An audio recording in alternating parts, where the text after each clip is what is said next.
guys, today we are making kebabs in the most simple way. Here we have a mixing bowl.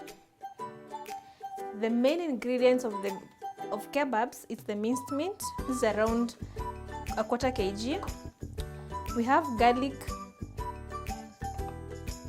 we have wheat flour, an egg for the mixing, we have coriander ama dania, we have breadcrumbs. This is homemade, just bread, then we grate it. We have 2 eggs. This is for the rolling of the kebabs. We are going to be using these spices: paprika, black pepper, and curry powder.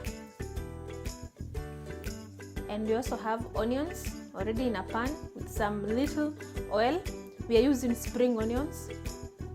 Now the first step, our minced meat is pre-cooked.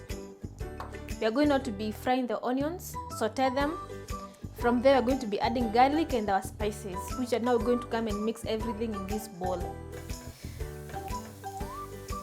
Here you have the option of using the red onion or the spring onions. If you're using the red onions, just let them to be a bit translucent.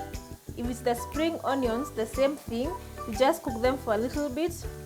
Don't let them become golden. Once you cook them for a little bit, you now add your garlic and ginger, which we have here.